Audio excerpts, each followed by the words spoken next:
Good afternoon, everyone. I'm glad to see all of you here. First time, I would like to introduce myself. My name is Nadan. I'm from Cambodia, and now I am a junior at the Vietnam National Economic University. My major is the economic investment. Xin chào tất cả mọi người, rất là vui khi gặp mọi người ở đây. Đầu tiên thì tôi xin được giới thiệu một chút về bản thân. Tôi tên là Narin, là người Campuchia. Bây giờ tôi đang là sinh viên năm 3 của trường Kinh tế Quốc dân và chuyên ngành chính của tôi là kinh tế đầu tư. Today, I am very proud that I have a chance to show my interest related to our course.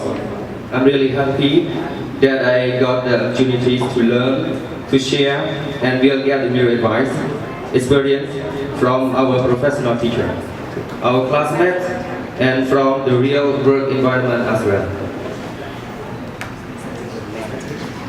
I think that this course will help me know what's the real leadership and administration is. I can prepare myself in advance to work perfectly in the future. After finishing this course, I myself strongly hope that we will become talent leaders with full of knowledge and experience and work well at every situation.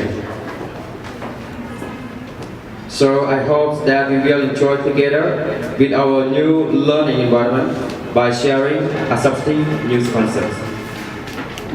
Hôm nay tôi rất tự hào khi có cơ hội thể hiện niềm vui của mình đối với khóa học này. Tôi rất vui mừng khi có cơ hội học tập, chia sẻ và qua đó sẽ có thêm những lời khuyên, những trải nghiệm mới đến từ giảng viên, học viên cũng như từ môi trường làm việc.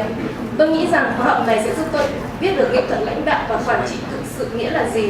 Tôi có thể tự trang bị để hướng tới làm việc hiệu quả hơn trong tương lai.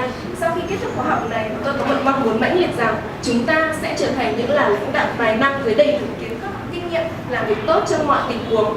Bởi vậy, tôi mong rằng chúng ta sẽ đồng hành cùng nhau trong môi trường làm việc mới, thông qua việc chia sẻ và tiếp nhận các tư tưởng mới. And in this ceremony, I would like to say thanks to Mr. Vietnam, President General Director of EAS Vietnam, who gave us an opportunity to get what I have mentioned. As the representative for the overseas student, I wish us success in our goal and our future. Hopefully, we will have a good time and special memory together. Và trong buổi lễ trang trọng này, tôi muốn gửi lời cảm ơn tới ngài Bùi Phương Việt Anh, Chủ tịch Tổng giám đốc công ty EAS Việt Nam, người đã cho chúng tôi cơ hội để đạt được những điều mà tôi đã đề cập ở trên. Với tư cách là người đại diện cho sinh viên nước ngoài trong chương trình học bổng này, tôi chúc chúng ta thành công với mục tiêu và tương lai của mình. Mong rằng chúng ta sẽ có những khoảnh khắc tuyệt vời và những kỷ niệm đặc biệt tại nơi đây.